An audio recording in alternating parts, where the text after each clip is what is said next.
तुम्ही गप्पा आहात म्हणजे प्रिया जे सांगते ते खरं आहे. आणि तुम्हाला हे आधी आम्हाला नाही सांगावंसं वाटलं आणि यांनी पण माझ्यापासून लपवून ठेवलं. दादाचा यात काहीही दोष नाही. तुमच्यापैकी कोणालाही ही गोष्ट सांगायची नाही हा माझा निर्णय होता. आणि मलाच हे बाळ नकोय. कारण कोणाला माहितीये कोणाचं बाळ आहे ते. नाही अश्विन प्लीज असं बोलू नको. हे बघ मी तुला आधी पण हे सांगितलंय की हे बाळ तुझंच तयार आहे. हे दुसरं कोणाचं असूच शकत नाही. का असू शकत नाही? का असू शकत नाही? त्या आदिराज बरोबर तू लोणावळ्यात रात्र घालवली आहेस. ते माझ्या डोक्यात नसून गेलं नाहीये प्रिया. कळलं ना? आणि त्या आदिराज सारखे आणखी किती लोक असतील हे तर देवालाच माहितीये. नाही प्लीज प्लीज असं काही बोलू नकोस प्लीज. गप्प बसायचा. गप्प बसायचा. साई वहिनी मला खात्री आहे की हे बाळ माझं नाहीये. ही प्रिया परत आपल्या घरात शिरण्यासाठी बाळाचं कारण पुढे करते. सगळं खोटं आहे. हे खरं नाहीये. मी पाया पडते अगं. तू माझ्यावर नाही तिथं तुझ्या या नातवंडावर तर जरा दया कर.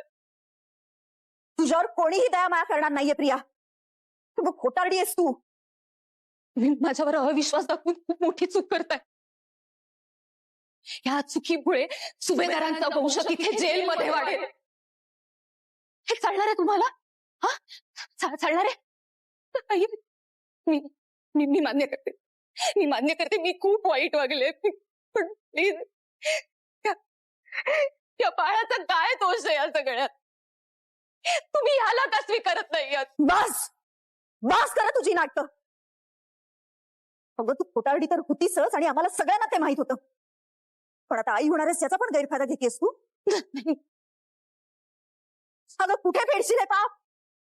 आणि तुझ्या पोटात वाढणाऱ्या मुलाशी आमचं काहीही घेणं देणं नाहीये. कारण त्याचा वापर करून ना तुला जेलमधून बाहेर पडायचंय. आईपणाचा बाजार मांडलाय तू. नाही नाही नाही नाही नाही हे असं काही नाहीये. प्लीज प्लीज मला समजून घ्या. माझ्यावर विश्वास ठेवा. मी पाया पडते प्लीज प्लीज. तू कितीही हातापाया पडलीस ना प्रिया तरी आम्ही फक्त अश्विन भाऊजींवर विश्वास ठेवणार, तुझ्यावर नाही.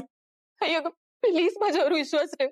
अगं मी जेलमध्ये सतत हाच विचार करत असायचे. एकदा का आईला ही बातमी कळली ना का ती या बाळाचा नक्की स्वीकार करेल, त्याला आपलं म्हणेल आणि ती सुभेदारांच्या नातवंडाला स्वतःच्या घरात वाढवेल.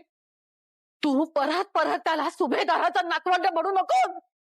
ती का नको म्हणू? मी जे खरंय तेच बोलतेय ना. आई जसं तुला अस्मिताचं बाळ आहे तसंच माझं बाळ असायला हवं ना. अगं हे तुझ्या अश्विनचं मूल आहे. मी तुला किती वेळा सांगितलंय की हे मूल माझं नाहीये.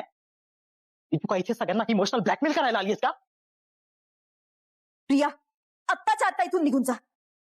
या घरात तुला आणि तुझ्या मुलाला थारा नाही. निघ. ही इथे काय करते? तुम्हाला साई आता तूच विचार आला की याने तुझ्यापासून सत्य का लपवलं ते. तू सांगतेस म्हणून मी कोणालाही विचारणार नाहीये. अर्जुनाने बघ ना हिचा काय तमाशा चाललाय मगासपासून. हिला हाकलवतो तरी जात नाही इथून.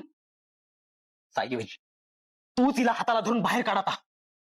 मॅडम तुम्ही हिला इथे आणायलाच नको होतं. नाही नाही नाही एक मिनिट. मला बाहेर काढायच्या आधी माझे सोनोग्राफीचे रिपोर्ट तरी बघा. रिपोर्ट म्हणजे तुमचा विश्वास बसेल माझ्यावर.